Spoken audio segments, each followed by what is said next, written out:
Ano ba ang mga hakbang na inyong gagawin or i-undergo ninyo dito po sa medical phase ng recruitment process or also known as PMDE, Physical, Medical, Dental Examination. Yung sa panahon ko po, i-share ko na lamang po para naman ay at least meron po kayong background or knowledge kung ano ba ang i-undergo sa inyo dito po sa medical. Para naman ay kung maipasa po ninyo ito ay magpuproceed na po kayo sa final interview or final deliberation. Ang una po ninyong gagawin dyan ay kinakailangan kayong mag-undergo ng ECG at itong X-ray. Meron kasing mobile laboratory na siyang mag-check po sa inyo.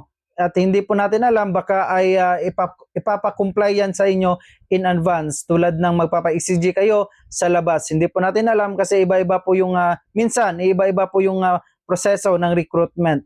At meron din po kayong i-undergo na Ishihara test or color blindness test na siyang meron pong i-scan ang isang medical officer sa inyo at i-check yan kung tama ba yung mga sinagot ninyo sa mga numbers or letters na siyang ini-scan po or pinapakita sa inyo. At meron din po yung physical examination na siyang i-check po kung meron ba kayong tattoo.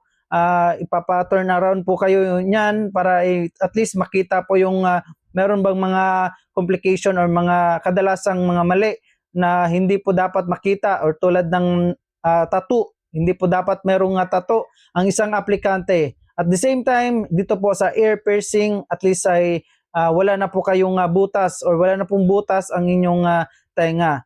At meron din po kayong i-undergo na tinatawag po nating physical examination at itong sa tenga na yun na siyang sinasabi ko na po sa inyo noon. At bago pa yan ay mag-exercise muna kayo ng todo para naman po ay ma-check yan yung kung sino ba yung meron pong almoranas na siyang tinatago po ng isang aplikante, chine-check po yan isa-isa. Nakahubad po kayo niyan after po ng mase-mase at tapos i-check din po yung mga mata ninyo for nasa isang ilang mga metros po yan at ipapa-identify po sa inyo ang mga numbers or letters sa tinatawag nating Snellen test or eyesight test. At meron din po yung tinatawag nating dito po sa inyong tenga at chine-check din po yan at tinatanaw yan kung okay ba ang inyong mga eardrums. Dapat po kasi ay nalinisan na po yan. Sinasabi ko na po ito sa inyo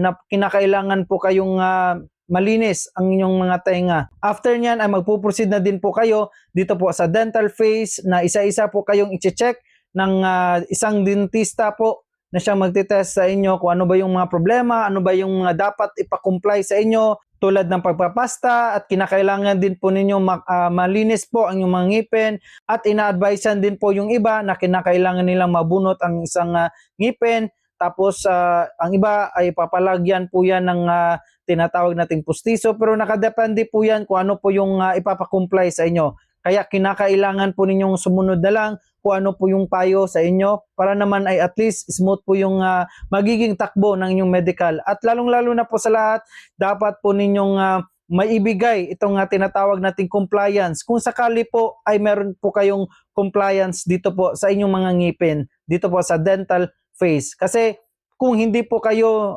nakapagpasa ng inyong dental compliance ay possible po talaga, automatic po talaga ay mababagsak po kayo at you will no longer po proceed dito po sa final interview or final deliberation. Kaya napaka-importante na sumunod kayo sa ano ba yung instructions sa inyo. At dito po sa medical phase, pag naipasa ninyo po yan, sure na po talaga yan. Kung meron bang matatanggal dyan ay ilan lang.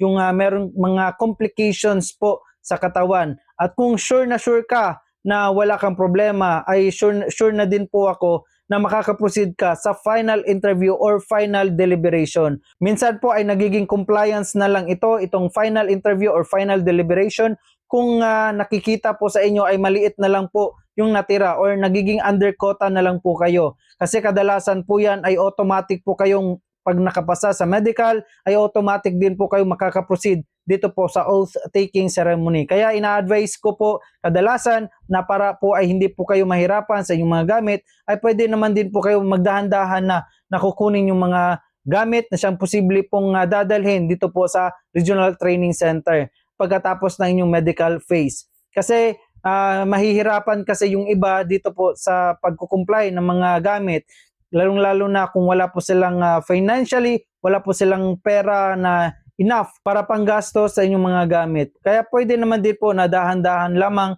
at pwede naman din po kayo makapag-inquire kung saan ba yung mga mas mura kasi napakamahal po sa mga store na siyang mabibilihan ninyo. Kung sakali po ay magpuproceed po kayo dito po sa final interview or final deliberation. Kaya good luck po sa inyo kung ano ba yung magiging resulta ng inyong pag-apply dito po sa PNP recruitment process.